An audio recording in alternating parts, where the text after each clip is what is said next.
for a few days now, for the past 3 days. So we're trying to set it up, but don't worry, we'll get into it. In the meantime, we have to commence the program as we can no longer wait for that to come up. So how are you this Sunday evening? It's been a very hot day. I know it's been a very hot day. For the past 3 days, the sun has been intense. It's been intense, I must confess to you. And well, we know how to cope with our weather. We've always known how to handle and modify ourselves with the temperature. However, wherever it is that you are at the moment and trying to be part of the political spotlight, I would implore you to take a cold water or a cold drink, sit down, tune in. It's 90.3 FM, and then be part of the conversation. All right. The WhatsApp number for you to actually send your messages while the program is ongoing is 081 717 56338. 081 717 56338. The Political Spotlight is a program that takes place here every Sunday. We get to look at top trending issues that actually transpired in the course of the week. Issues that generated quite the conversation, set tongues wagging, and of course, created that boomerang across every sector of the Nigerian polity. And we try to look at these issues, not necessarily to make criticism or whatever. We create that awareness, but then we give a different perspective, and the different perspective is to give a comprehensive breakdown of these issues. So a lot of us who possibly could not be part of the issues or did not really know what transpired, either because we were working or one thing or the other had kept us distracted. So in a moment like this, when you're at home sitting down trying to keep yourself abreast with issues in the polity, we get to help you understand precisely what these issues were and why it generated the buzz that it did. My name is Esther Wachuku. You can follow me on YouTube at Estiq Media. That's ESTIQMEDIA. That is the actually handle to actually subscribe on YouTube. And of course, the social media handle is at Esther Wachuku on Twitter. That's Estiq Media on YouTube and Twitter. And of course, on Facebook, Esther Wachuku. And on Instagram is Esther Unwaz, ESTANWAZ. That is it. First of all, there is a breaking news where the president has eventually spoken on the killing that took place in Delta State, the killing of military officers in Delta, and the president has revealed the next plan. The president condemned the attack on military officers in Delta State on Thursday, and in his reaction to the incident, the president vowed that those who were responsible for the killing of army personnel in Delta State will not go unpunished. You do know that some personnel of the Nigerian Army, comprising a lieutenant colonel, 2 majors, 1 captain, and 12 soldiers, were killed by youth while on a peace mission at Okwama Bomadi local government area of Delta State. In a statement signed by the president today, he said the chief of defense staff has been granted full authority to bring to justice anybody found to be responsible for the unconscionable crime. The president described the killing of the army personnel as wicked acts, adding that any attack on them is a direct attack on the nation. The president actually compelled and consoled with those whose families were victims of the killings that took place in Delta State. And of course, one of the other reasons the president talked about is the fact that as the commander-in-chief, he will join well-meaning Nigerians and the men and women of the armed forces to mourn and express his profound grief over the needless death of our gallant soldiers. Now, let's actually take a look at one particular aide who said that apparently the soldiers are being used as mercenaries to conduct attack in Delta State. Now, apparently, this is a perception of one of the constituency representative in Delta State, who is giving us possibly a genesis of what transpired, how the situation became what it is, and how it degenerated to the point where the soldiers were murdered by this youth. So the Vice President General of Okwama Community, Mr. David Akata, expressed his displeasure with the lackadaisical approach of the Delta State government and security operatives to quell the crisis between the two communities. Now, there are 2 warring communities. 2 communities have actually been having a fracas, and it's something that has been ongoing. He is blaming the Delta State government for not taking proactive measures to handle the situation between the communities.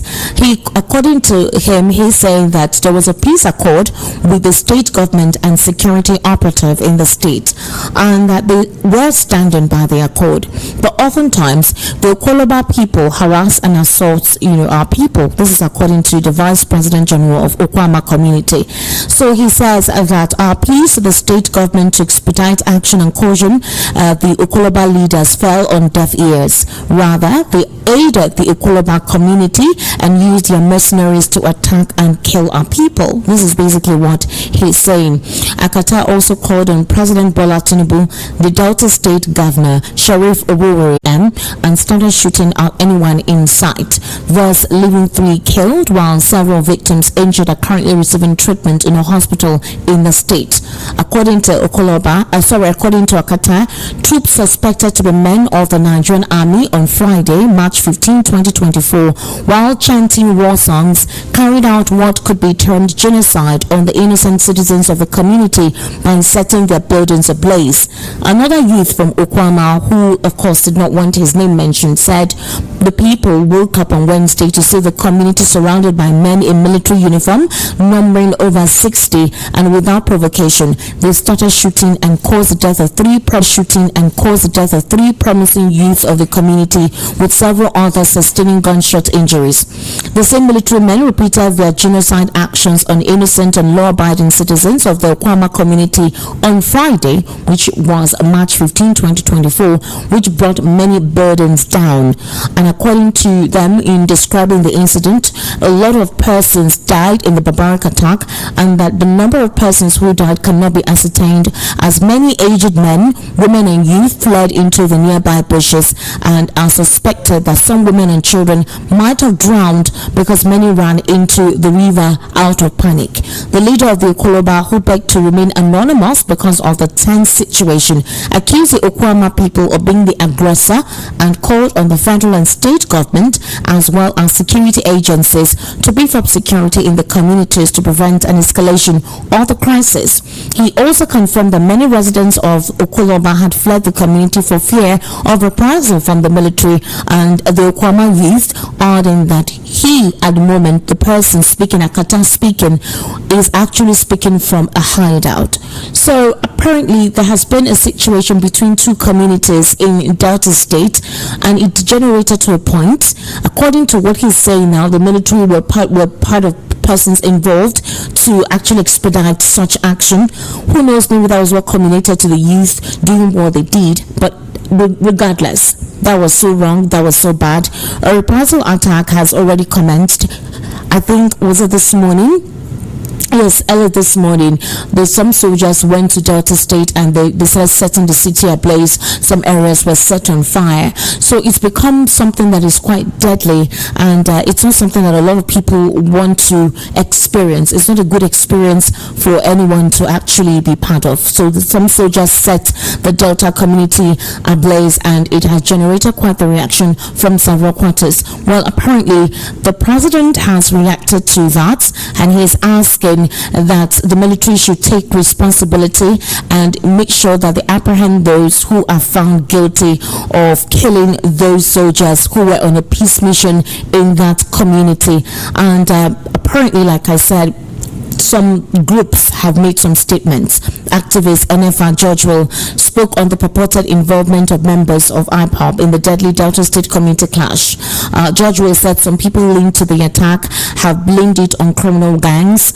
There have been several reports. NFR George Will, who is the chairman of the River State Coalition of Civil Society Organizations, has said the underlying factor in the violence witnessed in the 2 communities in the southern state of Delta should be understudied.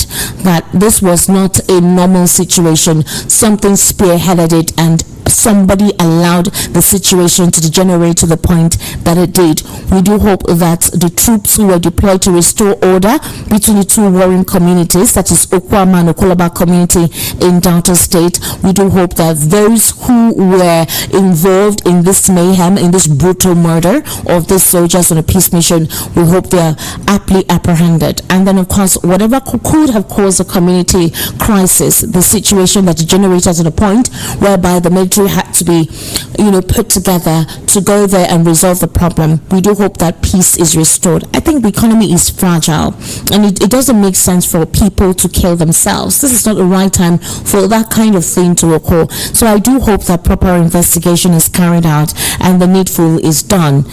Within your own community, you're fighting yourselves. It's a different thing if we're having issues with external factors, but internally, and it becomes a situation where it cannot be resolved, then it tells you that something is fundamentally wrong, and something really needs to be handled as best as possible. Now, in the course of the week, I'm sure you heard about the whole Ningi saga, the 3 trillion naira added to the 2024 budget, the 25 trillion 2024 budget, and 3 trillion naira, according to Senator Ningi. Well, you do know that Jeribe said that some senators receive 500 million naira, no, 500 trillion naira. Yes, it says some senators received that amount of money for their constituency projects. And of course, Abaribe came out 2 days after to confirm that indeed some senators get monies for their constituency projects, but that it differs. For him, he got 266 million or billion naira for his constituency. So the constituency allocations actually differ. Now, Ned Nwoko came out to say something. He's a senator representing Delta North, and he said that he was able to attract 1 billion naira worth of project for his constituents. So some constituency members get 266 million, 287 million. Some of them get 500 million. Well, it depends on the weight you're able to pull. Now, according to Ned Nwoko, he said that it has always been the system. He said this was a statement he made when he appeared on a podcast, a program hosted by Ijeoma Egwuatu. I think it's his personal podcast. He gets access to most of his political elite, and then he gets to ask questions as he wants to outside, his own television station. And so basically, when Jeribe made the statement, there had been renewed interest in allocations for constituency projects for federal lawmakers. Like I said, after Jeribe, the senator representing Cross River North, claimed recently that some senior senators got 500 million naira for their constituency projects. Well, Jeribe made the claim when the Senate deliberated on the allegation by Abdul Ningi, who is now suspended. And Nwoko said he would have preferred a scenario where the constituency project allocation to every senator is fixed. So apparently this constituency project is not a fixed one, all right? It's not a fixed constituency project. So it depends on the weight you're able to pull. It depends on how far or how connected you are, within the Senate, and those who are responsible for putting the allocation in place, those who are responsible for allocating that money. So if you know anybody, you can liaise with the person, you can do a trade by barter, I don't know, but it depends on the weight you're able to pull. So Nwoko is saying that for him, because of his connection and the weight he's able to pull, he pulled about 1 billion naira for his constituency, all right? But it's not a fixed thing. There are different amounts are given to different senators. It all depends on what you're able to pull. But that he's wishing it was a fixed rate. So nobody discloses how much their constituents get. And it's always been like that. According to Ned, it's the system. That's how the system has been, all right? So he said the way it is done now, you basically rely on your weights and contacts to see what you can get for your people. Well, it is just a system. Just a system. It is a system in Nigeria. Like I said, I would have preferred a situation where we all know what we are getting. You don't need to lobby for it, and it is a standard thing. All the 109 senators from the onset should know what is going on in their particular districts. A better approach would have been for senatorial uniformity. So if they say that everyone should get 1 billion naira, so be it. But this way, you rely on your weight and contacts to see what you can get for your people. This is not money for us, according to what Ned Nwoko is saying. It is money for projects within our senatorial districts. So if you have roads, water projects, training programs, all aggregate to a certain sum. And when he was asked if he received as much as 1 billion naira in allocation, the senator said, of course, I did. That's why I am who I am. But these are projects for my people. The senator said he does not want to know who the contractors executing the projects are, but only cares about the delivery of the projects he has been able to attract to Delta North. All right, so that's the thing.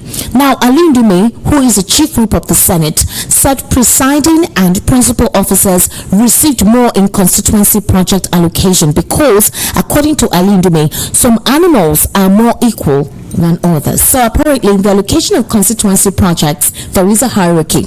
All right, there is a hierarchy. Depends on how long you've been in the Senate, how many people you know, how you can pull weight, the influence you can have on those who are appropriating the financial aspect for the allocation. It just depends on how strong you are, how you're able to present your budget or your proposal for, your constituent to be given a certain amount of money that you're proposing. So Ali Ndume himself has said it, that they receive these monies, but that not everybody gets the same thing. Like, everybody knows their size. So there's a hierarchy, there's a level thing going on with constituency project. But the question we should ask ourselves is, how many of those senators actually deliver with the amount of money given for their constituents to their constituencies? How many of them actually deliver? You have some senators who are representing their constituencies and they basically do nothing. So what do they do with all the monies they're given? Who audits these senators and the constituency allocations they're given? So the only time you hear a senator wanting to do something or seeing some projects going on in some constituencies is when they need to be re-elected and they want the people within their constituents to vote for them. And if you notice, most times Nigerians don't really pay attention to those who represent them at that level, that is their constituency heads or their constituency representatives. When it comes to elections, Nigerians are more concerned about presidential, governorship, and maybe in some instances, House of Reps. And even House of Reps is those who are into politics. They know how to just mobilize people and ask them to vote. Most people don't pay that conscious effort to who represents them in the House. All right, it's only those who are really politically inclined and are more interested in politics and are very fervent with wanting to be represented. I want to hold some of these senators, they want to hold them to account, that they get to find out who is representing them and possibly write to them if things really get dire within their constituency. So most Nigerians don't even really pay attention to who and what is representing them. So sometimes nobody is asking questions. Nobody is asking for an account of how these allocations given to the senators are utilized. There's no check and balance. Everyone else does what they want, and this is the system. So for what Ningi came to disclose in the House, well, that is it's in different dimensions. It depends on how you want to look at it. Some people said that Ningi had an agenda. Maybe he thought that he'd be backed by his northern brothers, and there was an interpretation. I think Godswill Akpabio called a senator to read the interpretation that Ningi had with the BBC Hausa service initially, and some statements were made by Ningi which seemed like, there are some promises that President promised, all right, to the North, being the fact that the North was able to help President Bola Tinubu secure 65% of the votes, more than the Southwest where the president comes from. So according to the Northerners, they feel like, we are the majority, we helped you clinch this, and it seems maybe, possibly because the president is trying to set himself, I don't know, but it seems like they're not getting the attention they thought they would get from the president. They're also complaining that the president has appointed his boys in most of these sensitive, delicate sectors, not just persons from the Southwest, like Lagos boys, his Lagos people. That is the grouse. And so people feel that there was a motive for Ningi.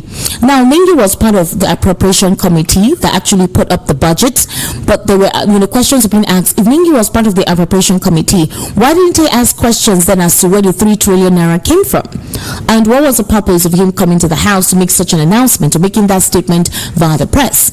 Now, Godswill Akpabio was blaming Ningi by saying that Ningi went on a certain television station to claim that he even has evidences to prove as to the fact that the breakdown of that 3 trillion naira could not be found in the 2024 budget. So it's like somebody inserted it and then there was no explanation, no plausible breakdown that particular money was allocated to. So Ningi has been suspended. Akpabio asks that Ningi should apologize. Senator Bamidele said that there is a civilian coup conspiracy by Ningi and some elements within the National Assembly who are against Akpabio and wanting to step down. There have been calls for Godswill Akpabio's resignation. They say he's not properly representing, and basically the 2024 pardon without any explanation, and this coming out, people feel that Godswill Akpabio is not what he's supposed to be and is not representing in the capacity as a Senate President. These were basically some of the issues that transpired in the course of the week. I'm just trying to summarize it, but some of us must have known how what transpired and how it set tongues wagging. I'm sure you heard in the House when Jeremy said this shouldn't have been a matter that should have been stretched this much. Some people got 500 million naira. Some people got, several amount of monies. He's a senior senator in the House. He did not get. So there could have been a private investigation into it and possibly sort out some people. I mean, based on what Jeremy was explaining. So yes, that's quite a lot in that regard, and it's an interesting situation to consider. Another thing that took the attention of a lot of people in the course of the week was the fact that the Defense Headquarters has threatened to publicize names and photos of wanted terrorists and bandit leaders. Now, what the question that is being asked is, why are you threatening? Is it not something you're supposed to do? Put it out there. These individuals are causing mayhem. They're literally not helping. They're not letting Nigerians sleep. All right, we have an abduction of 287. If you have the names of these persons, why not publicize it? So the latest move comes in the wake of the elimination of prominent terrorists and bandit leaders previously on the military's radar and the emergence of a fresh crop of leaders. Now, back in November 2022, the Defense Headquarters declared 19 bandit leaders wanted. They offered a reward of 5 million naira for each of these bandit leaders. This initiative is aimed to incentivize Nigerians to provide valuable information leading to their arrest.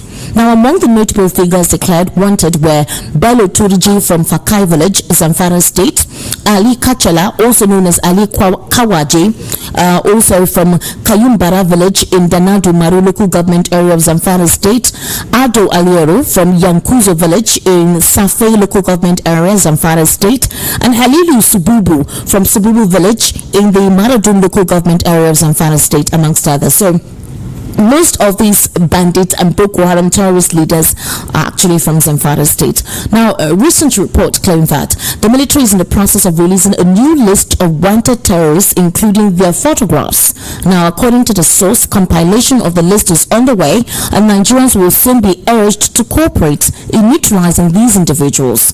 All right, the Director of Defense Media Operations, Major General Edward Buba, when contacted, confirmed that work on the new list is ongoing and assured that it would be made public soon. So it's important for this to take place as soon as possible, because Nigerians are asking the pertinent questions. What is wrong with our military? Why are they not doing the needful? How can we have a fortified military or a strong military as supposedly compared to other West African nations? And in broad daylight, you have 287 children kidnapped. And they're actually, there's a video actually circulating, they're negotiating with the Zamfara state governor.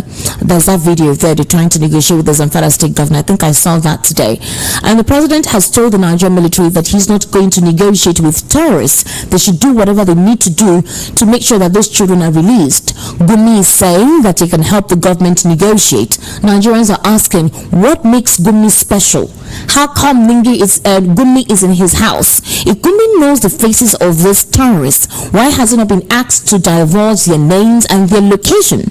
Who is aiding these terrorists? Who is giving them the backbone to do what they're doing?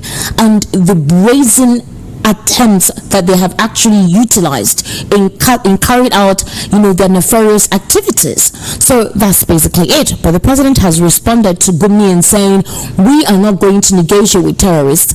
But then how do they release these girls? These terrorists have given the government 20 days, that after 20 days, if what they're asking for, which is 1 billion naira per head for these pupils and their educators, that they will begin to kill.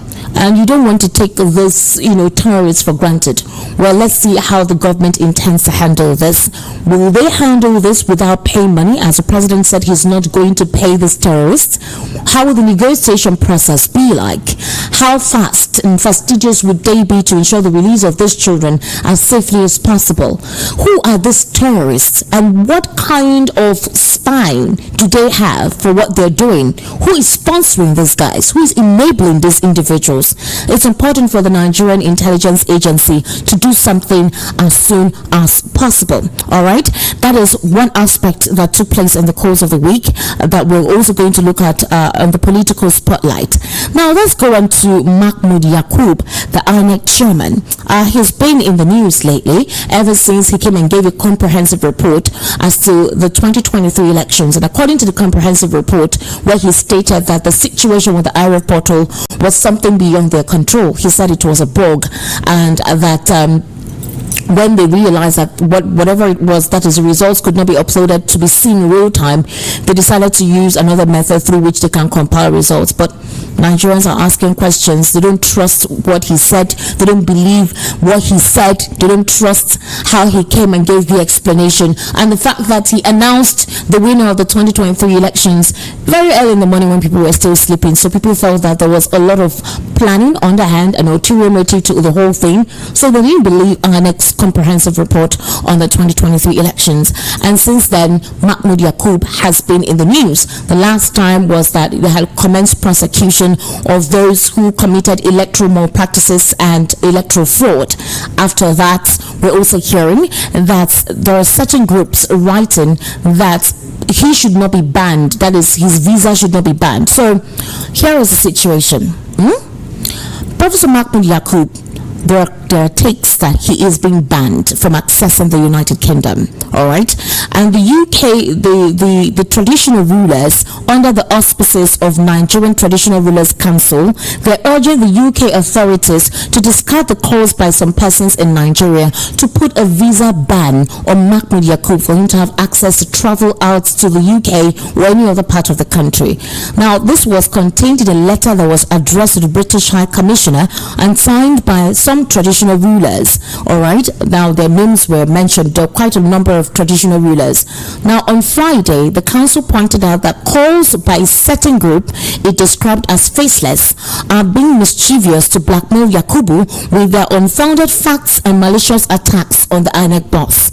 According to the traditional rulers, the attacks and calls by the group it called United Nigerians in Diaspora, sponsored by disgruntled politicians who lost elections in 2023 and also with a ploy to create disaffection among Nigerians. The letter is quite a long one, but according to the council, Yakubu's led INEC has made a significant progress in conducting free, fair and credible elections in Nigeria. So this group is writing to the United Kingdom and they are, embellishing Mahmoud by saying that those who are writing for his visa to be banned so he doesn't have access to travel out of the country, specifically to the United Kingdom or the United States, are disgruntled politicians who did not win the 2023 elections, meaning that they are blaming the opposition party for the ones sponsoring that particular group, United Diasporas. They are the ones sponsoring them to write the letter to the United Kingdom. These traditional rulers wrote back to tell the United Kingdom not to pay attention to those letters, that they are letters written by individuals who were not happy that their political representative or their preferred presidential candidate did not win the 2023 elections.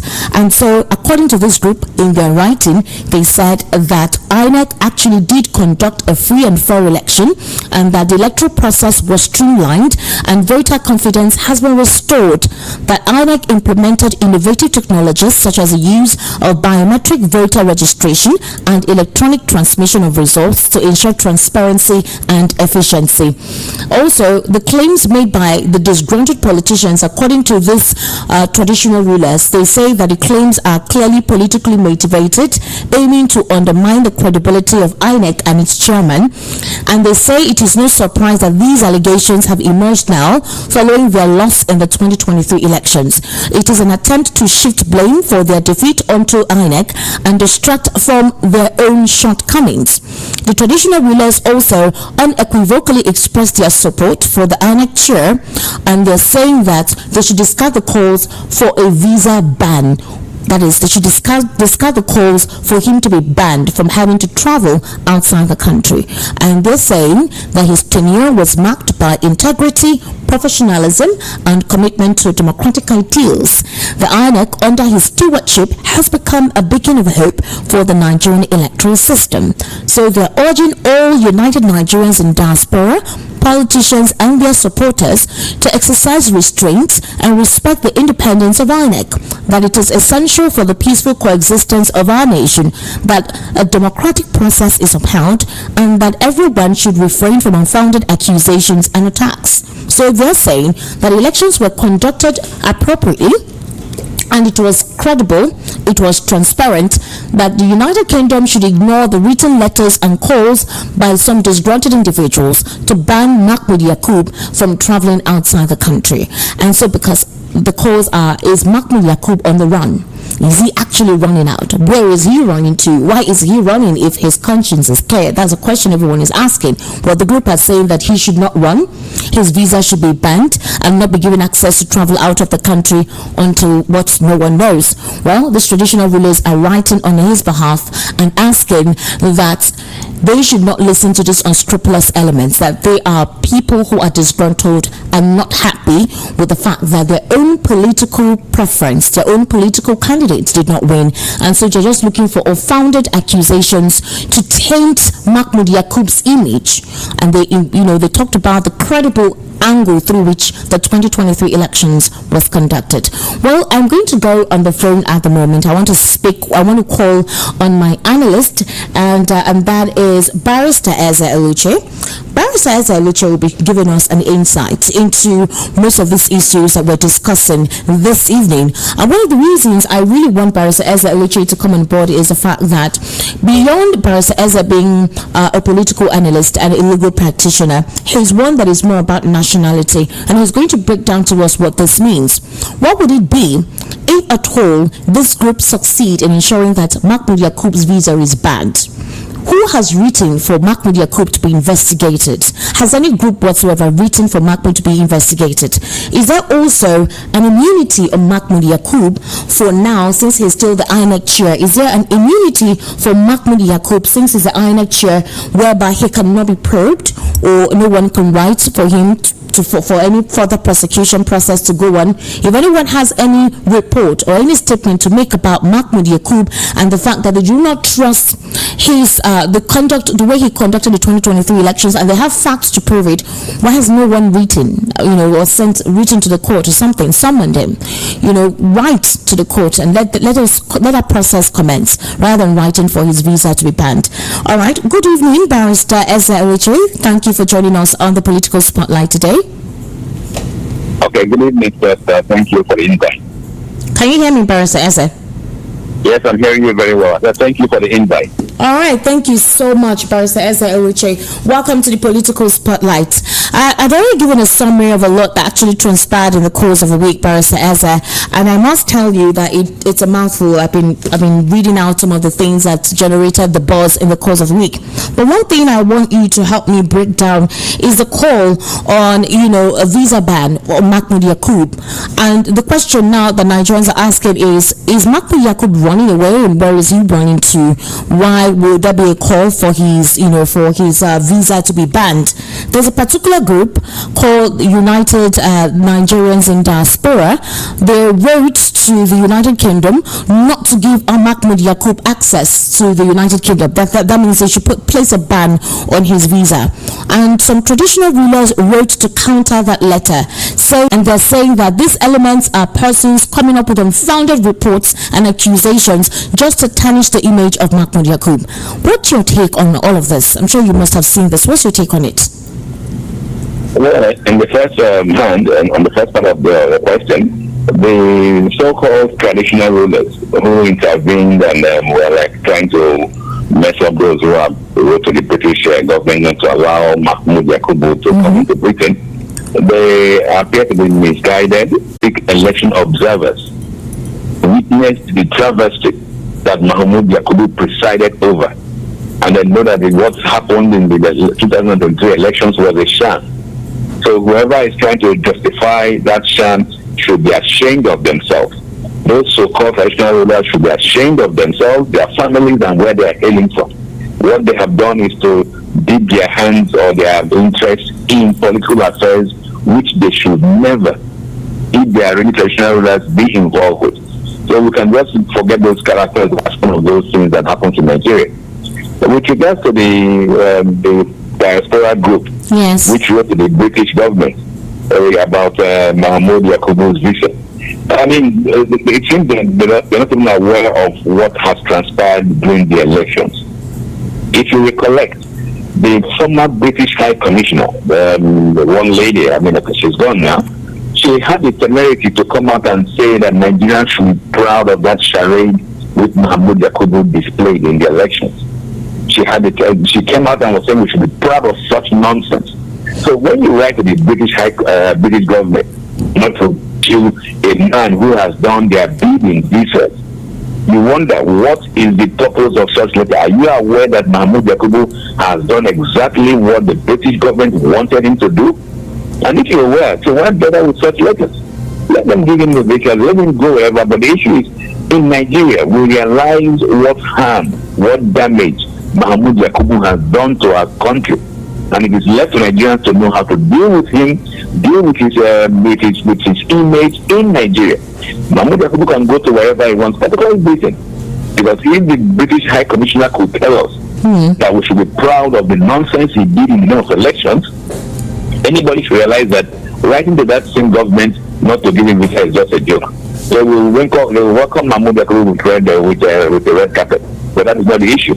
The most pressing issue is how do Nigerians relate with this character? A character that is devoid of shame, a character that told Nigerians that he will handle the elections, he will there will be automatic transmission of results from the Beavers machine to the IRF portal, and all this was nonsense. He knew he was lying to Nigerians. So he can go to wherever he wants to go, but the reality is that we know how he is in Nigeria. But Barrister Esther, let me ask you, is Mahmoud Yakub protected? Is there any immunity on him, by the way? Is there any form of immunity that he exercises right now, being the INEC chair? No, there's no immunity he has. But the reality is that he has helped whoever it is to, and his candidate has become the president. So who's going to find him guilty? Not too long ago, INEC began the prosecution of so-called those who fell short of electoral law. Yes. When he should be the one that should be prosecuted first. So you wonder who they are prosecuting under INEC. So Mahmoud Yakubu has no immunity whatsoever, and I do not see this current government, which he has aided to get into office, ever prosecuting him for the various misdeeds he's done against the Nigerian state. So it's only with time that hopefully a government that comes in later will hold him accountable for the injustices and the wrongs he has committed. All right, let me ask. Right now, the fact that he's still the INEC chair, I know his tenure will soon expire. Why has nobody written or sued him to court if there are evidences or facts to prove that INEC in one way or the other under Mahmoud Yakub facilitated any electoral malpractice deliberately, specifically with the IRA portal situation, and that the excuse that they gave as to the fact that there was a bug on the IRA portal, that was why no one could access the results real time, possibly right in that regard, and say maybe there was it was either against electoral law, something that could prove that Mahmoud Yakub indeed is what this United Nigerians in Diaspora are accusing him of. Because these traditional rulers are writing and saying that he conducted a free and fair election, and that there is no evidence against Mahmoud to prove that he indeed was involved in any electoral malpractice, or maybe collected monies in whatever form to have, sort of infused the results of that made President Bola Ahmed Tinubu emerge as the winner of the 2023 elections. So why has that no group or anybody written or someone sued him to court something if they have evidence to prove that Mahmoud Yakub indeed was involved in a fraudulent activity of the 2023 elections? Yeah, the reality is that when you want to bring an action before any court, yes, you look at the possibility of having justice. Because you're not just going to court for the fun of it. You assess your chances of getting justice in that court. Okay. So in this instance, when you look at the entire judicial process, what the courts, the tribunal and the ultimately the Supreme Court held with regards to the INEC, the 2023 election. You now ask yourself, is this the same court that will bring these issues before? Is it the same court that, despite the laws, the regulations of INEC, that it will abide by certain protocols, that those protocols are immaterial? Is that the court you will bring these issues to? So you don't just sue for suing sake. You sue when you have gained the possibility and believe that you have not just have a course of action, but there's a possibility of getting justice. So I'm sure most Nigerians have looked at this system, the judiciary system, particularly with regards to political matters, and said no, we don't need to waste any further time on this character suing him to court for what he knows he has done wrong. Barrister, is it possible for Mahmoud to be on the run immediately his tenure expires? When I mean be on the run, maybe he could be afraid that there could be some legal proceedings against him somehow, or maybe fall out of favor. Is it possible that he could, decide to just leave the country for as long as possible and, try to avoid any form of whatever that would, involve the 2023 elections as it went? No, I'm not sure it's going to be on any run, be on the run for whatever reasons. After Hiru Jega is still very much around, they've been talking. The unfortunate thing about Nigeria is that we tend to allow and stomach all kinds of injustices and iniquities. That even those who committed it will now become the arrowheads of change. I wouldn't be surprised if, when he leaves office, Mahmoud will be invited to speak on electoral reforms. On political change, just like we are not getting Atahiru Jega, despite all their crimes committed, being invited to talk on electoral matters. So I'm not sure it's going to be on the run, unless at the end of the day, a government that believes in accountability comes into power and decides to hold him accountable for his wrongs. Then you may think of running. But if it's the same characters who are ruling now that will continue after he's left his office, what is he running for? He is already in the hands of his very dear friend, so he can continue doing that. All right, let's look at what transpired in the course of the week, the entire budget padding scenario with Godswill Akpabio. A lot of Nigerians feel that Godswill Akpabio is not the right person to be the Nigerian Senate president. They feel that Godswill Akpabio is quite loquacious, he talks a lot, and that he has made a couple of utterances that has actually portrayed the Senate in a light that is not respectable. You saw what Senator Ningi announced in the course of the week concerning 3 trillion naira being added to the 2024 budget, and then Senator Jarigbe coming out to say that what Ningi said is not a lie, that some senators received 500 million naira for constituency projects. And after that, we saw Abaribe coming out to also confirm that they get allocations to their various constituencies, just not the same amount of money. Well, Ningi has been suspended. Do you think that the House was too hasty that made them seem guilty in suspending Ningi rather than putting up an investigation into what Ningi said? What's your take on that entire scenario in the week? Well, thank you very much. You see, Nigerians always play to the gallery. We try to dance to propaganda tunes without even understanding the very core issues. The issue, what we call padding of a budget, is done by every aspect of government. It's done in the Senate, it's done in the House of Reps, it's done in the judiciary, and it's even done by every ministry, department, and agency of government, including the presidency. So the question you now ask yourself, why the focus on the Senate? They are talking of 200 million, 500 million. Do you know how much each minister, each agency pads their own various budget? People are making fun that a street light is going for 100 million. Do you know how much toilet paper goes for in the ministries in their budget? But the fact is this, like Senator Bamidele Okoyemi, the Senate leader, mentioned, there appears to be a conspiracy targeted at removing this Mr. Egwuatu. I am not trying to justify Mr. Egwuatu for whatever reason. Okay. But the reality is this. If you recollect, during the first tenure of Mr. Obasanjo as president, when the Senate presidency was allocated to the Southeast, every few months, because for the 4 years, we had a senator from each of the Southeastern states. They are being removed on very flimsy and frivolous reasons, similar to what Ningi has just orchestrated. But when it got to the north, when it became time of the Senate president to come from the north, the former David Mark was there for 8 years, no problems. Were there no padding of budget? Were there all these atrocities? Was not being committed? What I'm trying to express is this: the entire system is rotten. The same padding that goes on in the Senate goes on at a far, far greater level in the presidency, in the ministries, in the departments and agencies, and even in the judiciary and the House of Reps. For goodness sake, if you understand how the budgets are passed, it's not only the Senate who passes the budget, it's also the House of Reps. Also, they are part of that process. And then the president signs. So if the president signs onto this budget, then he's part of the padding. So all this focus and the mudslinging on Akpabio is uncalled for. And really was deliberate. All we want to do is to try to scuttle the process. But the issue is this: the entire system is rotten. If you look at the budget of the presidency, you have seen the same thing you are having in the Senate, in the presidency, in the Ministry of Justice, in the Ministry of Works, Transportation. Why the focus on this person? That's what Nigerians should be asking themselves about. And why has nobody even mentioned the House of Representatives? Members of the House of Representatives have constituency budgets of over 4-5 billion. The Speaker has over 30 billion. And we're talking of 500 million per senator.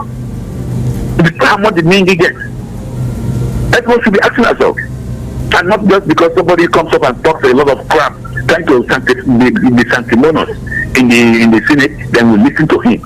Nigerians should ask more intelligent questions. What about other places? Is this man being tackled because he's from a minority tribe and nobody to speak for him?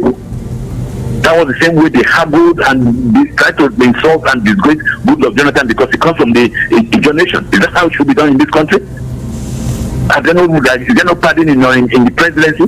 Who has called? We have seen several examples of pardon. Like not too long ago, a company that had a share capital of £100. £100 was given an MOU by the federal government to construct railway lines from Port Harcourt to Abuja, costing several $1 billion. The person that got the contract was the former Speaker of the Lagos House of Assembly. Why are we not talking of that one? Why are we talking about only the same president? Mr. Ningi should go and look for something else to do. And don't stop harassing this apartment because of 500. What is 500 million? When people are stealing billions. When we're ready to address this country, we should be holistic. We should not be sectional. We should not be clannish. We should not, because somebody from a small tribe and you think that deal with him anyhow. For what reason, for goodness sake? I think the answer to this question was delivered poignantly by the Senate leader, like I said earlier. When he said, yes, when he mentioned clearly that this has been the process. And by the way, listen, constituency project is an integral part of democracy. This money are not given to the members in cash. They get projects to execute in their local government area on their constituencies. Yes, so if he has the project of 500 million to do his constituency, the next question is go and verify if those projects were executed. But most times, most constituency members complain. That is, the individuals that reside in this constituency say they don't get the benefits of whatever, constituency allocations that are allocated within their own constituencies. They don't get it. They don't see it. I agree. The next step from that process should be every Nigerian should try to know what is contained for their constituency in the budget. So that when the senator or the member of the house now comes and begins to give you sewing machines and motorcycles, you say, sir, what we've done in the budget is 500 million and you have only distributed 20 million. What of the remaining 480 million? Because this thing cuts across the entire system. All the ministers, all the SAs and PS, SSAs of the presidency, they all have some of this budget, all have some of this amount. And why be focused? And you see, the media helps to hide some of these things. We raise it to high heaven, but the issue was the budget passed by the Senate alone? And the answer is no. The House of Reps also was part of this process. The budget office in the presidency was part of this process. All the ministries and NDAs were part of the process, and the budget was signed by Mr. President. So it is the entire system which is at fault, and that's what we're talking about. I'm not trying to destroy one person for it, because when it goes out, they will not put somebody else there who will do their bidding. And yes, the Southeast suffered that nonsense when we had to have almost 5 Senate presidents in 5 years. And they want to drag the same thing with the South? No, it shouldn't be that way. If they want to pull the whole structure down, everybody should come down and explain what they are doing with each cover of their budget. Now everybody is going to scrutinize the Senate budget, the Senate constitutional allowance. Yes. Have we bothered to scrutinize that of the House of Reps? Or is it because the Speaker comes from Kaduna State? But Barrister Egwuatu, I think the reason why this actually created the imbroglio, the conversation or the buzz across the politics, the fact that this constituency project, it's not given equally. All right, there is a disparity in the amount of money given in several constituencies. Secondly, yes. Nobody audits anyone. So, yes. When do these constituency representatives in the House of Rep or in the Senate, when do they come to say, okay, for my constituency, this is what I have done? If it doesn't take an individual who is possibly politically apt or conscious like you or any other person to say, I am writing to my constituency representative, this is the amount of money supposedly you were allocated, these are the projects that you promised that you were going to institute, but we haven't seen anything. But if nobody does that, they don't come out to say this is what we have done until another tenure when they will need to be voted for. Also, the presidency as well. This whole budget padding thing has become a system that everybody supposedly gets used to, and nobody is questioning. That's why we have 3 tiers of government: the executive, the judiciary, and the legislature. The legislature is meant to check the judiciary is meant to check the executive, but it feels like none of them are doing what they're supposed to do. So if this corrupt situation continues, then who calls who to order? And where does that leave the people? Now, beautiful question. Well, see, this is part of the consequences of rigged elections. When those who should not be anywhere now near governance or government become the people who now preside over ourselves. When somebody who, like a partner who shouldn't even be in the Senate at all, because he contested for presidency, finds himself as the Senate president, when somebody who should not be a contestant becomes the president of the country, we now get into this kind of mess we are in now. That's why some folks are very vehement in opposing the atrocities of INEC. This is part of the reason, because we're now stuck with this mess, with criminality at all spectrum of government, from the legislature to the judiciary to the executive. We have criminal elements who are ruling over us. So we keep on having this kind of things, but the people have to become more involved, because by the time we empower the people and say, look, ask questions, not just of your senators, of your House of Rep members, but also of the executive, of the presidency, of your governors. Ask questions. Governors have a security vote of over 30 billion. What do they do with this money? Nothing. They just pocket it and go and buy the houses abroad. And we are all keeping quiet and just asking for the Senate president's head? No. My issue is this. This is not a protection. This is not a defense for Akpabio, but rather that it is a holistic problem and must be tackled holistically. Being sectional because it's from a minority tribe does not help anybody. And we have agencies who should be doing something. The EFCC, the police, they should be involved and not just waiting for others to come from above. So that is the problem with this country. We should be more holistic. We should name the issue. Nindi is just a rabble rouser. He's an experienced senator. He knows this house has been for donkey years. Why the noise now? So people should just consign him to the refuse dump where he belongs until we are able to address the entire issue.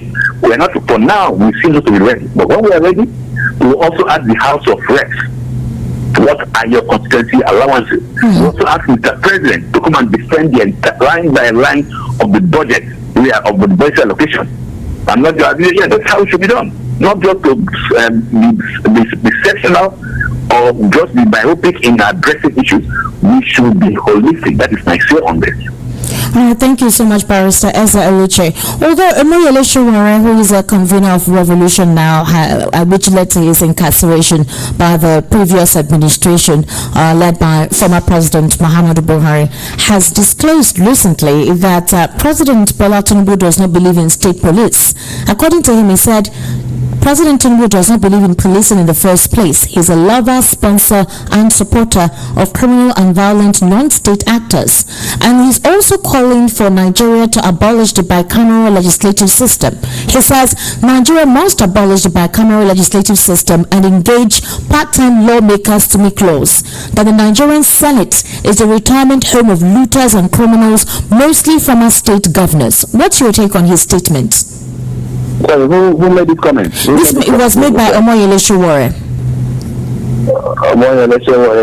The guy brings from several quarters. He has his high moments and low moments. He's talking unfortunately, in this instance, he's talking crap. We have the constitution. But do you believe he's saying that there should be a scrap of abolishing the bicameral legislative system? What I believe is that Nigerians should decide whether we want a country or not. We should review the entire constitution, whether bicameral or one unicameral, whether state police or not state police. We should decide, do we want a country or a nation, or do we want to go our separate ways? Because the issue is not the system of government. It's not. We've practiced virtually everything. We've practiced Republican government, we've practiced presidential system, we have practiced federation, we have practiced unitary government, we've practiced everything. We should be asking ourselves, do we want a country or do we want to go our separate ways, and stop all this rigmarolling? So the issue is, if you have one a unicameral legislator, you will have only the House of Reps. And so what? Will there not be partying again? Is it not the same characters who win elections to this house that will continue to win elections? We should be realistic. In the day we decide to get things right, that is when we come back to the drawing table, ask ourselves, what kind of country do we want? Do we want a constitution that is made by the people, or do we want to keep on deceiving ourselves and frustrating the lives of our future generation, which is what Nigeria is doing presently? I will not comment further on what Sowore is saying, but it's Dr. Rabu.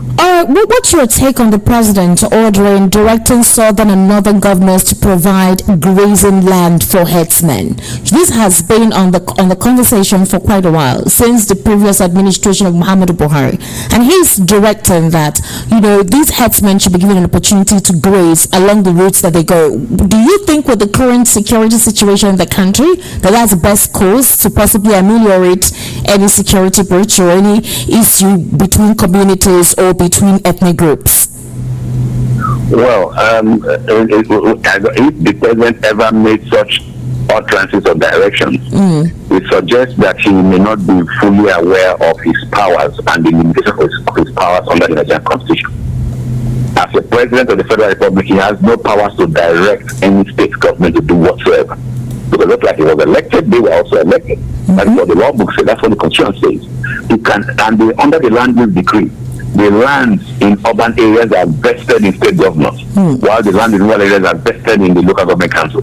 So the president sitting in Abuja cannot and should not direct any state government to do whatsoever with regards to land. And this is what Mr. Buhari has been doing, because the whole idea for a very long while, when Buhari brought in Ruga, if you remember, he brought in the Ruga, he brought in the Inland Waterway Act that gave federal government land around all the rivers and streams in Nigeria. He also brought in the Grazing Act that allows farmers and herdsmen to own grazing routes. All those were desperate actions to take away the lands of indigenous peoples and hand over to so-called Fulani herdsmen who come from all over West Africa. But Boris Eze, according to the president, he said that this will stop the farmer-herder clashes that has lingered for decades and which has resulted in intermittent bloodshed in Benue, Plateau, and other southern states. Now, like I asked you earlier, Muhammadu Buhari tried to do that, but other governors within those regions refused. They passed anti-grazing laws, and we still see the clashes between farmers and herders within their community. The president is also coming to advise that these governors should allow herders to graze farmers create grazing routes on their farmlands within their communities and states for the herders. But we've seen how this has resulted into communal clashes over time. While these herders come in, they settle, and then they want to take over the original settlers. They want to take over the land of the original settlers. This has always been the problem. So if there is no check as to, or a system that has a way of legalizing the original owners and possibly those who are coming to just pass by, how will this intermittent bloodshed between farmers and herders be stopped? Because the president is advising so. Okay, and thank you very much. You see, in this issue of herdsmen, or it's not only in Nigeria, yes, it happens across West Africa, and they have addressed it comprehensively across the region. There is nowhere in most of these countries where you just carry your cows and graze into people's land. If you want land, you buy land. If you do ranching. Ranching is the ideal, is the way forward. You won't say because your forefathers were beheading people for rituals, then you have a right to also behead people now. Just like you will not say because your forefathers had a grazing, because they could graze their cow anywhere, then you have a right to graze your cow. You modernize. Modernity now dictates that there must be ranching. You cannot let cows or your livestock be loose on other people's land. So the way forward is not to other states, because they don't. You can't even order states. You cannot direct them as the president. The way forward is for these herdsmen to do ranching. And you see, we mistake several things in this country. The classes you are seeing in Benue Plateau is not farmers' herdsmen. Herdsmen don't go with AK-47s. What you are seeing in these areas is ethnic cleansing of genocidal proportions. Entire villages are being slaughtered. And it's not farmers. Herdsmen, you see, they have sticks. But when these guys move with AK-47s and M16s, they are not herdsmen. What we should be worried about is when they go and kill these villagers, they take over their land, the government does nothing. You go to Benue, you go to Plateau, indigenous landowners are squatting in IDP camps, refugee camps, and their villages have been run over by these foreign herdsmen. And you're talking of farmers' herdsmen clash? No, it is not. It is ethnic cleansing of genocidal proportion. And the way to address it is to frontally confront them, like they did in Ghana, like they did in some other countries. When you have the gun and you say you're a herdsman, you get shot. And next time you look for a place to ranch and not demand. What are you demanding for? You demand a grazing route through whose land? At what cost? So the effort by Mr. President to direct state government is preposterous and unconstitutional on the first place. And the way forward is let these guys have ranches wherever. Then we'll go and buy cows or whatever meat from them from wherever they are. And we do not have any right. There's no right of anybody to graze through somebody else's land. It is not done anywhere else. Barrister Richard, thank you so much. You've actually been quite in-depth in some of the questions I asked you. But finally, before I let you go, because we have to open the phone lines, for the abduction of these 287 students and their educators, this is almost like the whole entire Chibok situation occurring. I want to really know what your take is. Are you trying to tell me that Nigeria is supposedly termed as a giant of West Africa, with our military might, with a supposed national intelligence agency, we cannot exterminate these individuals? There's a video circulating on social media where the Zamfara state governor is trying to negotiate with these terrorists. I don't want to call them bandits. You need to see the weapons they're holding: Kalashnikovs, AK-47 rifles. You need to see a chain of bullets across them, well armored. People are sponsoring these individuals, these elements. You do want to tell me that the Nigerian military or the Nigerian intelligence agency do not know who these individuals are and how to locate them? What is the essence of all the equipment being bought and the financial allocations allocated to the defense sector in Nigeria? What exactly is happening in that regard? Thank you very much. This is what is going on now is very much akin to what happened with Chibok during the Goodluck Jonathan government. Goodluck Jonathan did not understand the intricacies of what was going on, that it was a setup to embarrass him. It was the politicization of terror. Terror was now being politicized and used as a weapon of politics. That was what they did with abduction, and that is what is going on now. Terror is being politicized, and politicians are now becoming the terrorists themselves. And the whole idea is to shake the government, maybe even get them to suffer international odium, and then get thrown out. For Chibok was instrumental to good luck of office because it showed on seriousness, and even the West ruled him out immediately after Chibok. Mr. Tinubu runs the risk of similar things if he does not do the appropriate things. And the appropriate thing is this: you do not kidnap 280 students and disappear into the wind. There would have been some cases. Common drones can locate where these people are, unless the system is compromised, unless the military is compromised. And if it's compromised, you get to know who is compromising and pick them out. Otherwise, it runs the risk of diminishing the import of this government. 200 here, 200 there, and all over. More will happen, and they will even get more daring. They will even try a similar scam down south if the president and the government does not rise up and put a stop to this nonsense. Can you imagine the example? What are you going to do? Okay, they're asking for 40 trillion. What are you going to give them? The issue is this: if you know you have it, the military should move in there immediately and rescue those children. And they know where 200 and so many students are. Okay, a similar thing happened in Delta State. Some soldiers were killed. Yes. And then today, less than 24 hours after that incident, soldiers have gone to destroy the entire community. What kind of nonsense is that? And the president is sitting with his defense team now on the killing in Delta State. Yes, what kind of hypocrisy, what kind of double standard is that? The same soldiers cannot go and pursue those who kidnapped over 200 students. In fact, the total number of students kidnapped is over 500.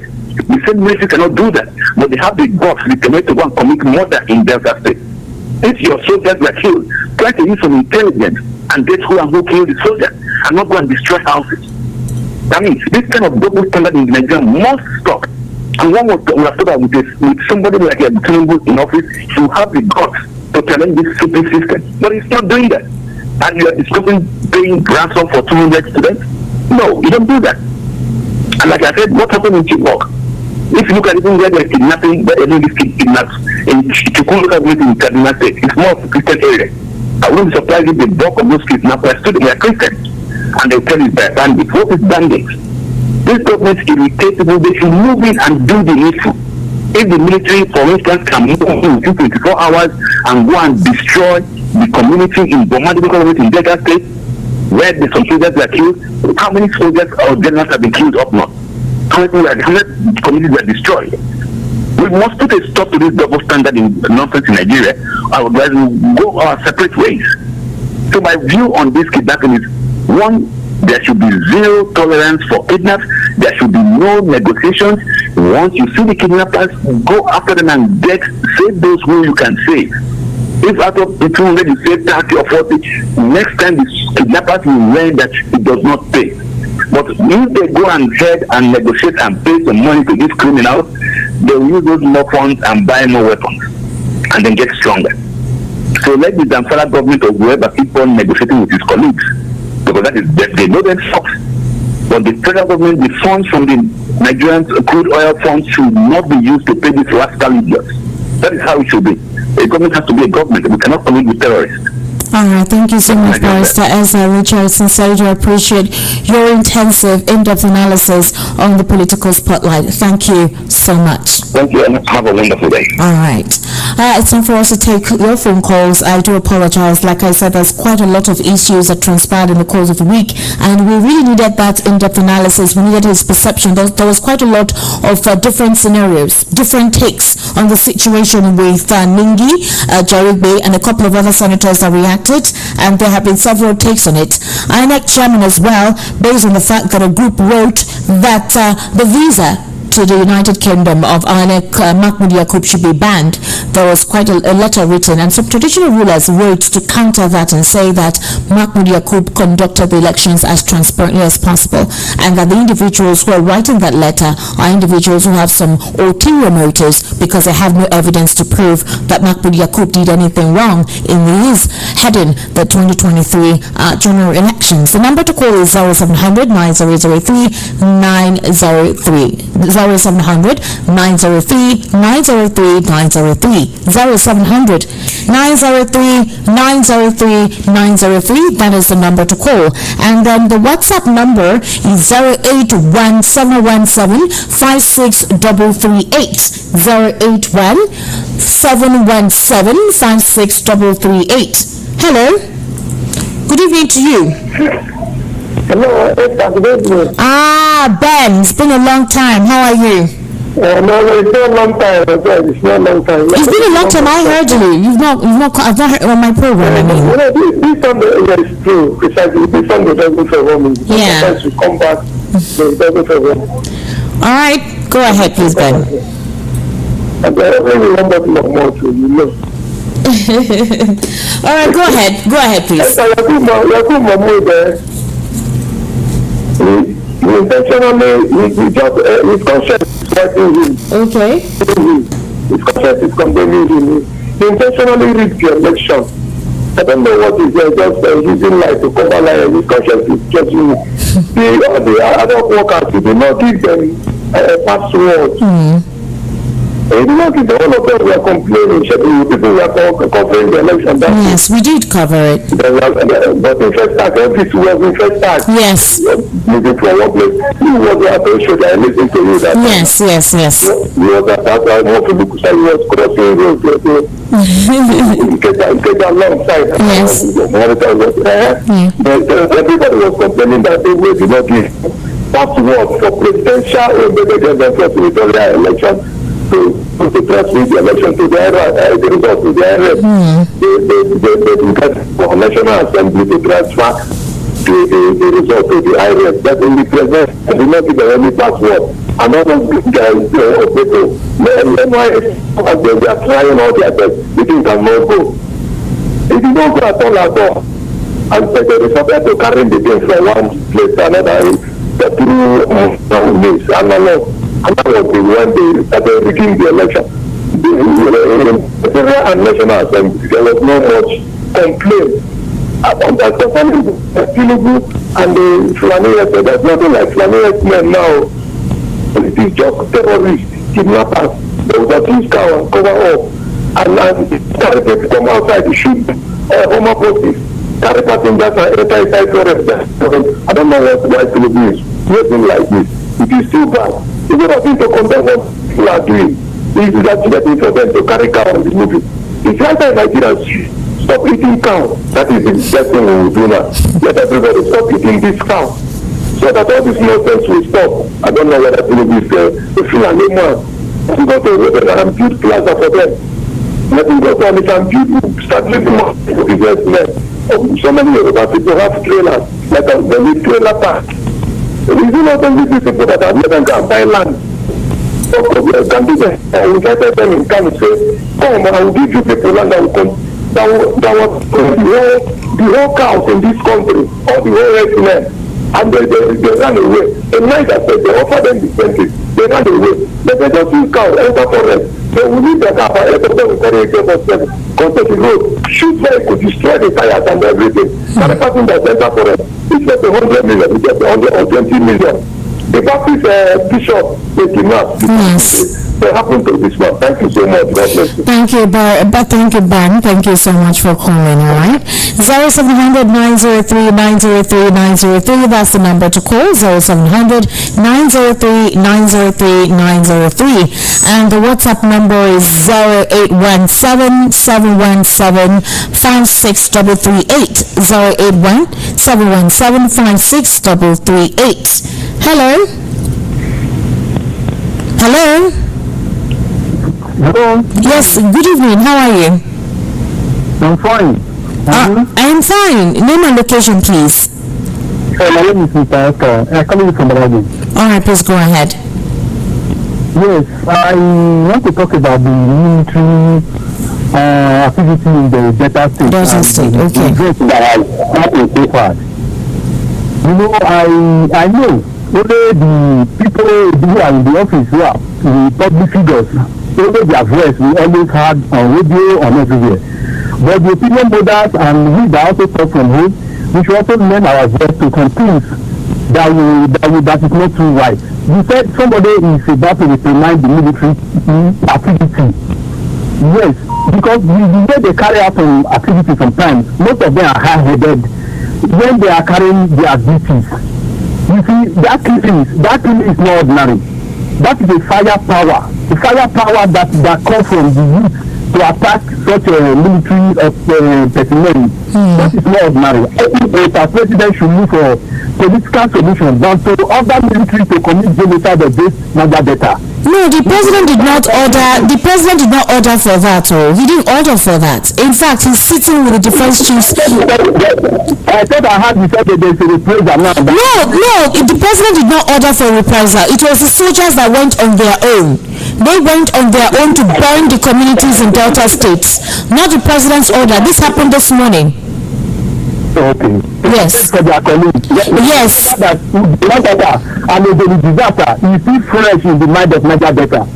They should remember that because political solution is better. All right, thank you so much. Thank you for calling. So, if you had joined me from the onset of the program this evening, where I was narrating all that transpired in the course of the week, the situation with Delta, there was a reprisal attack this morning from some soldiers. They were avenging the killing of their colleagues, all right, by the youth, whereby they cut off some of their heads, removed their stomach, and all of that. So there was a reprisal attack, which a lot of people are condemning. That the Nigerian military is beyond that, and an investigation should be carried out, fish out the culprits, rather than a genocidal attack going to clear out communities. So it wasn't the president that ordered that. The soldiers themselves, they usually do that to avenge their colleagues. They came and burnt the communities down. 0700 903 903 903. Hello? Hello? Hello? Alright, 0700 903 903 903. That's the number for you to call. 0700 903 903 903. And the WhatsApp number is 081 717 56338. Hello? Hi. Hello, Esther 1K Chukwu. Good evening, how are you? Fine. This is Chigozie calling from Ijeoma. Chigozie, thank you for calling in. Please go ahead. Yeah. Honestly, the guest was just so extensive in explaining everything that is going on in this country. And like he said, if we don't want to have a country, let us do the next that is needed. What is all this? Okay, like the double standard we are talking about now, what the army are doing there in Delta State. Why didn't they replicate such in the north where these things are happening? And if we talk now, they will say we have become people who think we are not considered important in the nation, and then we can be used around as anything, which is not just fair with the system, this country, and the government is looking at things. It's true that yes, the military, they always want to avenge for their persons who are killed. How many have they avenged over there? Mahmoud Yakub, whatever he likes, let him do. Wherever he likes, let him go. As a matter of fact, he has done the deal. So whatever he sees, whether it's conscience or he will keep flogging him. So Esther 1K Chukwu, God bless you. Maniye na tramo afa osa. Good night. Good night. 0700 903 903 903. That's the number to call. 0700 903 903 903. Hello? Yeah, good evening, madam. Good evening, how are you? What's your name, please, and location? Nimeka, location, please. Alright, go ahead. Alright, greeting to our guest, you spoke very well. Yeah. Barrister Eze Yes, he spoke like a real son of the story. No, he's grounded.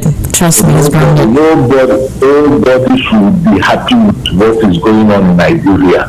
especially in our security issue.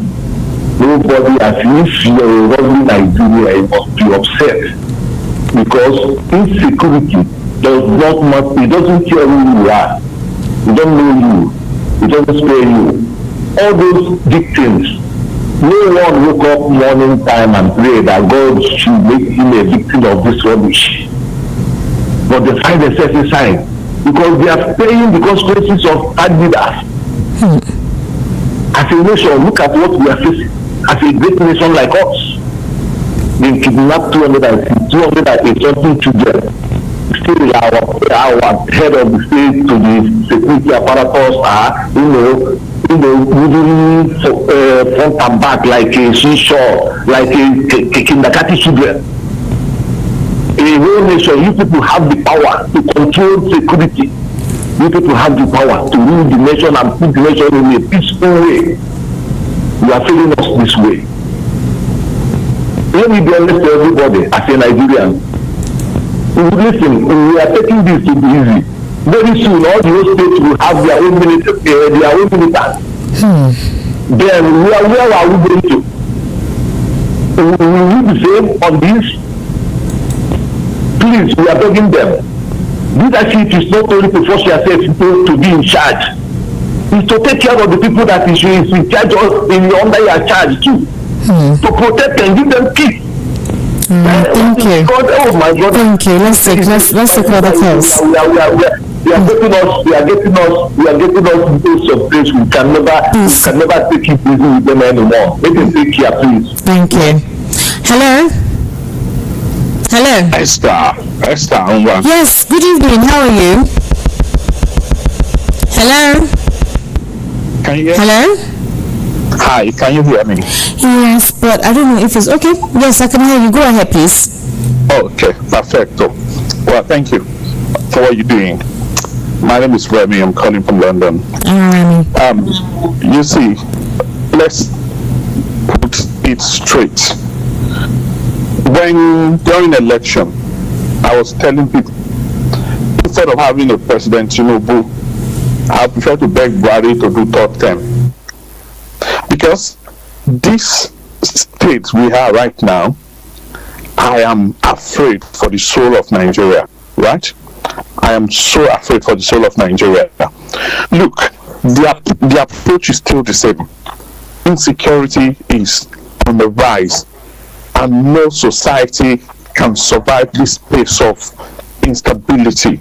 Look, Esther, you cannot stop this madness until you press a pause button and reset. You need to have social equality. You have to stop corruption. You have to stop this gangsterism that politicians do here and there.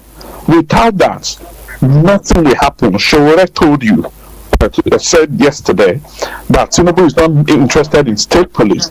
And I quite agree with him, because he's not a man that believes in order. He just wants to do anything at will. And that is why all of us need to pay attention. Look, the children are still in gang-based custody, criminals custody, or terrorist custody.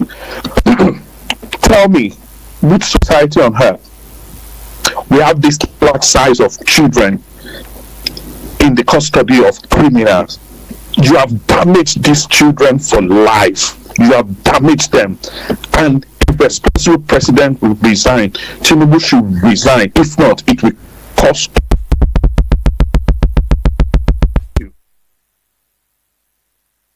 Thank you for calling. I sincerely do appreciate your input. When you call for a resignation, it's some people may not agree with you because they feel that his administration is still very fresh. The APC has responded by saying that there are some elements who are deliberately trying to make the administration of the president infamous, whereby Nigerians will become tired and be calling for his resignation. That's what a couple of people have actually stated in defense to President President Bola Ahmed Tinubu's administration. However, we do hope that something is done as soon as possible and that the Nigerian military will expedite the process for the release of those children and their educators and completely put a decline to this rise, this brazen rise of terrorism and banditry in several areas of the country. It's really debilitating our economy. Let me take some of your WhatsApp messages now before I take maybe 2 more calls and then we'll round off the program.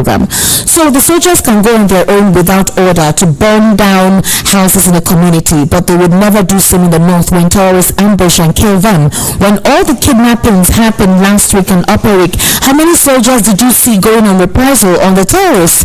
Hypocrisy everywhere.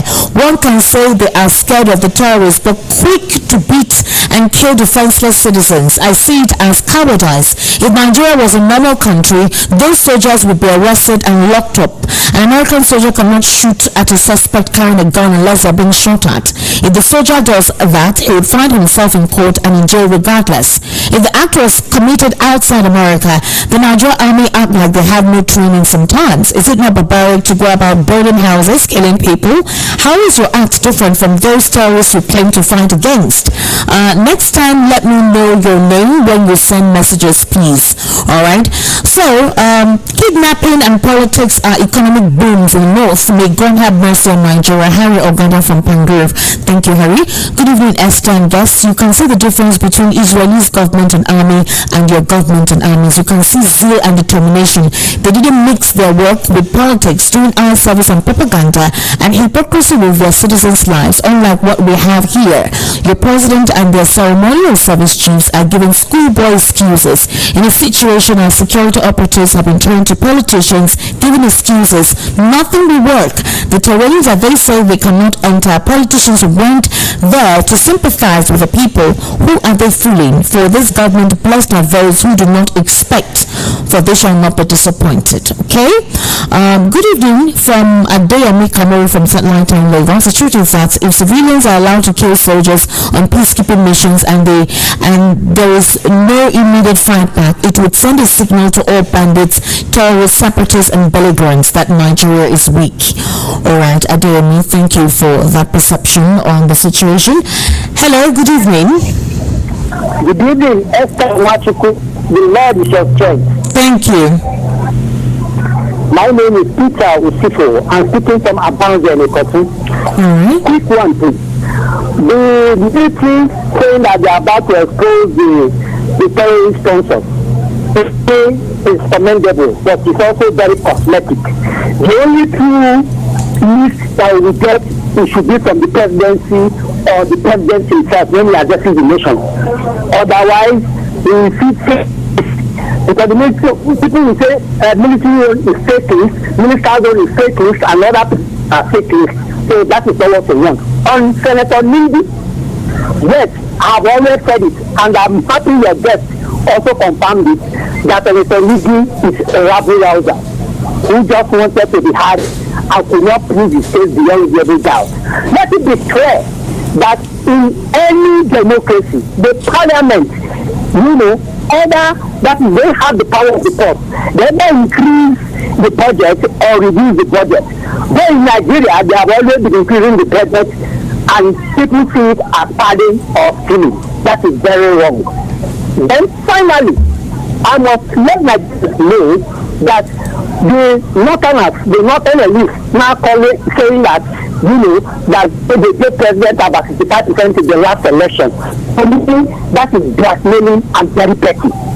They should come to understand that even this president Bola Ahmed Tinubu single-handedly imposed gave power to Buhari, and Buhari again, achieved what Obasanjo achieved, that is being the military leader and of course the democratic president, civilian president. So if Tinubu has made Buhari to achieve that, otherwise no national would have achieved that. So I'm saying that they are not so much in support of the present policies of the government. But I'm seeing this man, Bola Ahmed Tinubu, as a destined man who has been destined to govern this country. Otherwise, are people who have been very complex, and we have won the election. All right, thank you. All right, let's take other calls. I'll soon be wrapping up. Thank you, Peter. Thank you so much. No problem. Thank you. Thank you. All right. God bless you. Thank you. Hello? Hi, Esther. Yes, good evening. How are you? Yeah, I'm fine. And you? I'm fine. Yeah, this is Remy. Remy, go ahead, please. You have a minute, please. Yes.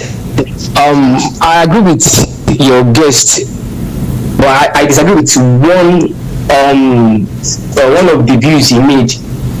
The ethnicized, should I say, Bambino was trying to ethnicize the issue, yes, which I don't believe it was an ethnic thing. Are you seeing the man who mentioned 500 million, who is from the south? Was he also against the south? No. If it was the south against the northern thing, okay. The last administration, another was the Senate president. The southern Democrats. Why couldn't they do the same thing?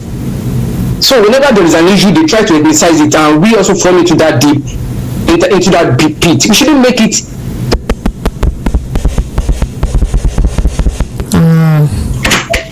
Hello? Yeah. Let's make out what is the substance behind this whole case. Don't you think that was a deliberate move by Bamidele to change the narrative? It was, and they knew the people better. That's why they played that card. And if you could recall, he was even calling Ningi his brother till the end of that session. So whenever there is money to be shared, they are one brothers. But whenever there is an issue, they try to ethnicize it. They only can be family, no matter their tribes. So we too shouldn't fall into that it is an ethnic thing. Okay, an ethnic thing. Why can't they be issue? Brother Nazar, why can't they raise that issue too? Lastly, the issue of Delta State. I think the media needs to help us as well too. We've only heard from the military. They gave us a narrative. I've read other narrative from the indigenous. People were killed, not just the army. God rest the soul of everybody who got killed. But all lives matters. People were killed too. So, but people are not hearing about the civilians that got killed. I said it out here that people killed somewhere, ran into the river, drowned. So, but the military is only reporting their own side of the story, and we're all flowing with that. You are saying, okay, fine, they got killed, yes. God rest the soul of the dead, and they should shout out to those who did that. But why were they there? There are questions. They said they were there for peacekeeping. They were on a peacekeeping mission. How true is that? Were they there to broker peace truly? Because the report from the NDG are saying otherwise. They were brought in by a prominent person from a certain part of those. Yes, the vice president of one of the communities said that the military men or some men in military uniform have been causing havoc in their community. That wasn't the first time. So we need to know the whole story. We shouldn't just fall for the sympathy thing the military are looking for. We shouldn't fall for that. We need to know all the side of the story. Why were they there? How many people got killed? How many civilians got killed? Now they're burning houses. In the quest, why can't they do that in Niger State when military men killed? Why couldn't they do that? Why the double standard? Good night. Thank you so much. We need to round off the political spotlight right about now. Sorry for some of you that I cannot take your calls. I sincerely do apologize. Sometimes it's like that on the program, but we do believe that these issues will continue to shed the spotlight on it, and hopefully these recommendations that are given by our analysts and you, the callers, will be implemented. It's all about one Nigeria. It's all about making sure that the country is better for every one of us. That's why we shed a spotlight on these issues. The reason we talk about these issues, the political arena, is not necessarily to hit up the polity. No, we need to have a better comprehension of what is going on within the polity, and then recommendations are given, which we hope that these public officials, all right, are listening to and possibly apply them, so that most of these problems can be resolved. Government is not by the elite in government; it's about the people whom they serve. And so an avenue like this, through which complaints are given, and people groan out. Hopefully they are heard by their representatives and something is done as fast as possible. My name is Esther Machuku. This is a wrap on the political spotlight right here on Voice of the People 90.3 FM. Kindly subscribe to our YouTube channel at VOP 903 FM. Thank you so much to Barrister Eze Eluche. His handle is at Eze Eluche on all platforms. Thank you so much, Barrister Eze Eluche, for giving us that comprehensive analysis on most of the questions that was asked on the political spotlight. Follow me as well on YouTube, Estic Media on YouTube. That's ESTIQMEDIA, as well as other social platforms as Facebook, X, and of course Instagram. All right, Esther Machuku on that. Do have yourself an amazing evening. Bye for now. 9:15. Amid a new political administration, Nigerians groan under the weight of fuel subsidy removal. I know that if the fuel subsidy is removed, the price of fuel